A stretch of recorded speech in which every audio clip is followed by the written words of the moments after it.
वास्तव में वो आदमी बुद्धिमान होता है जो क्रोध में भी गलत नहीं बोलता। नमस्कार दोस्तों, आप सभी का स्वागत है हमारे चैनल अच्छे संस्कार पर। तो आज हम जानने वाले हैं धनु राशि का माह सितंबर का राशिफल चंद्र राशि के आधार पर।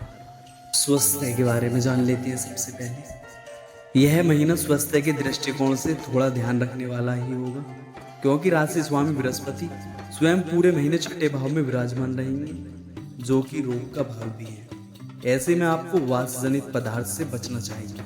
कोलेस्ट्रॉल बढ़ने, मोटापा बढ़ने या पेट से जुड़ी समस्याएं समस्या दे सकती हैं। वक्री शनि महाराज की दृष्टि भी आपके पंचम भाव पर रहेगी। बृहस्पति छठे भाव में और महीने की शुरुआत में मंगल सातवें और बुध आठवें भाव में रहेंगे। यह समय शारीरिक समस्याओं में बढ़ोतरी कर सकता है। हालांकि महीने के उत्तरार्ध में स्थिति पहले के मुकाबले सुधर जाएगी और स्वास्थ्य लाभ होगा। फिर भी आपको बीमारी का खतरा बना रहेगा, क्योंकि राशि स्वामी पीड़ित अवस्था में होंगे। आपको अत्यधिक वसायुक्त पदार्थों के इस्तेमाल से बचना चाहिए। करियर के दृष्टिकोण से यह महीना शुरुआत से ही सावधानी रखने वाला महीना है। यदि आप नौकरी करते हैं तो आपको अपने कार्य क्षेत्र में सावधानी से व्यवहार करना चाहिए। किसी से भी गप्पेबाजी करने से, अपनी निजी बातें साझा करने से या व्यर्थ की बात करने से बचना चाहिए। और दूसरी तरफ आपका मन भी काम में कम लगेगा। आप अन्य बातों में अधिक रुचि दिखाएंगे और काम में कम। इससे कार्य क्षेत्र में आपको परेशानियों का सामना करना पड़ सकता है। आपके वरिष्ठ अधिकारी आपसे असंतुष्ट हो सकते हैं। विशेष रूप से महीने के पूर्वार्ध में आपको इन बातों का ध्यान रखना होगा।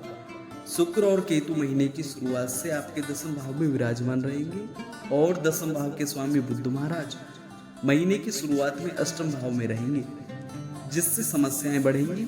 छठे भाव के स्वामी शुक्र महाराज अपनी तरफ से कोशिश करेंगे कि आपके कार्य क्षेत्र में अच्छे परिणाम प्रदान करें, लेकिन राहु केतु के प्रभाव से समस्याएं बढ़ सकती हैं। 4 सितंबर से बुध महाराज नवम भाव में जाएंगे, तब कार्य क्षेत्र में बदलाव की स्थिति बन सकती है और आपको किसी नई नौकरी का अवसर मिल सकता है। इसके बाद महीने के उत्तरार्ध में 18 सितंबर से शुक्र महाराज आपके एकादश भाव में जाएंगे, जिससे परिस्थितियों में अच्छा बदलाव देखने को मिलेगा और आपके वरिष्ठ अधिकारी आपके काम से संतुष्ट दिखेंगे।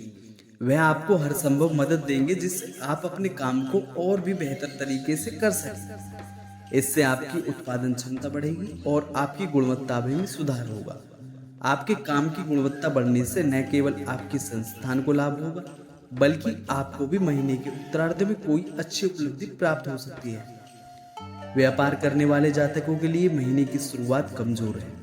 सप्तक भाव में मंगल महाराज विराजमान रहेंगे और सप्तक भाव के स्वामी बुध महाराज अष्टम भाव में विराजमान रहेंगे, जिससे आपके व्यावसायिक साझेदारी से संबंध बिगड़ सकते हैं और इसका नकारात्मक असर आपके व्यापार को प्रभावित कर सकता है। इसलिए आपको सावधानी पूर्वक अपने व्यापार पर ध्यान देना चाहिए। लेकिन 4 सितंबर से बुध महाराज आपके नवम भाव में जाएंगे, जिससे व्यवसाय से संबंधित अनेक लोगों से मिलना जुलना होगा।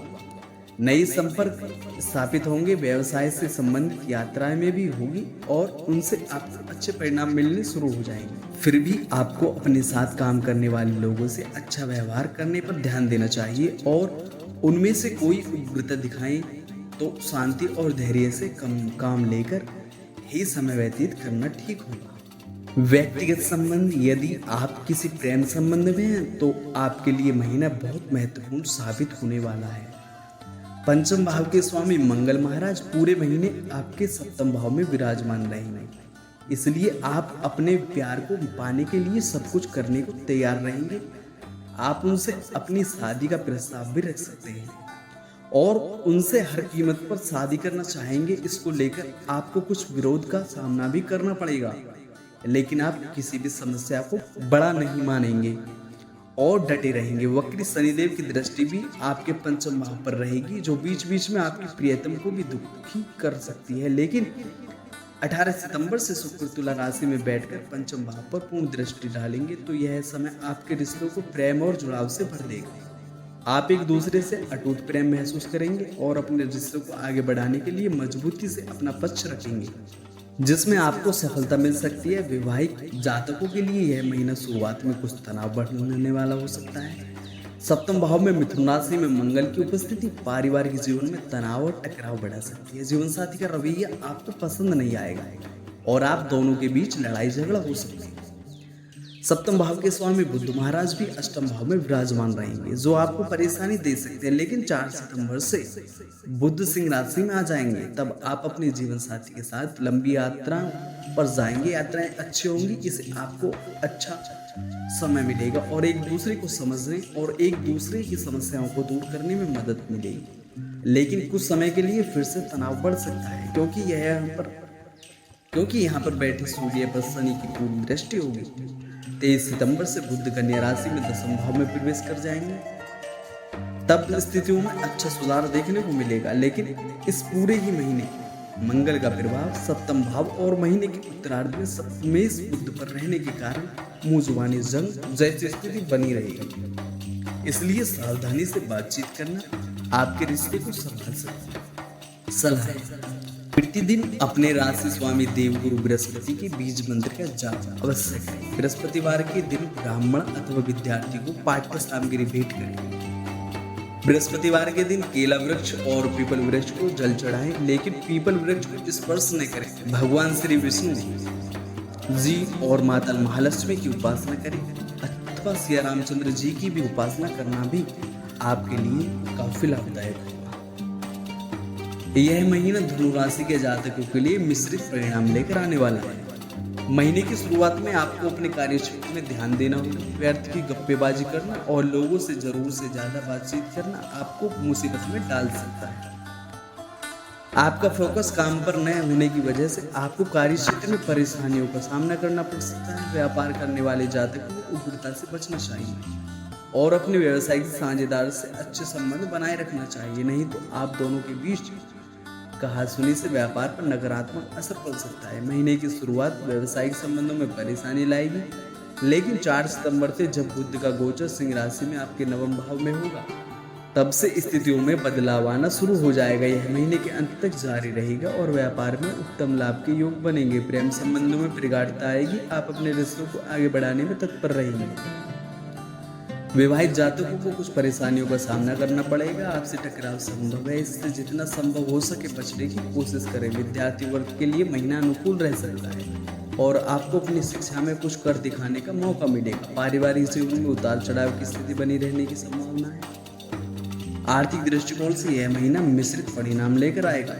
खर्च भी रहेंगे और आमदनी भी ठीक ठाक रहने की संभावना है। यदि आपकी आर्थिक स्थिति को देखा जाए तो यह महीना मिश्रित परिणाम लेकर आने वाला है। इस महीने आपकी आमदनी और आपके खर्च दोनों ही बढ़े रहेंगे। छठे भाव में बैठे बृहस्पति महाराज आपके खर्चे को बढ़ाते रहेंगे। आपके पास किसी न किसी वजह से खर्च करने की स्थिति बनेगी। इसके अतिरिक्त शनि महाराज भी वक्री अवस्था में तीसरे भाव में बैठकर द्वादश भाव को देखेंगे और खर्चों को बढ़ा सकते हैं। किसी के स्वास्थ्य पर भी खर्च हो सकता है। आप अपने भाई बहनों की भी आर्थिक मदद कर सकते हैं। यह महीना पारिवारिक तौर पर उतार चढ़ाव से भरा रहने वाला है। दूसरे भाव के स्वामी शनि महाराज पूरे महीने वक्री अवस्था में तीसरे भाव में विराजमान रहेंगे। अष्टम भाव में बैठे बुध महाराज और छठे भाव में बैठे बृहस्पति महाराज की दृष्टि दूसरे भाव पर होगी, जिससे स्थितियां धीरे धीरे ठीक ठाक भी रहेंगी। परिवार के लोग एक दूसरे को लेकर कुछ छींटाकशी कर सकते हैं। विशेष रूप से सप्तम भाव में बैठे मंगल महाराज की दृष्टि दूसरे भाव पर होने के कारण घर में कुछ गर्मा गर्मी हो सकती है। भाइयों को उनके कार्य क्षेत्र में कठिन मेहनत करनी होगी, लेकिन यह इस समय आवश्यक भी होगा।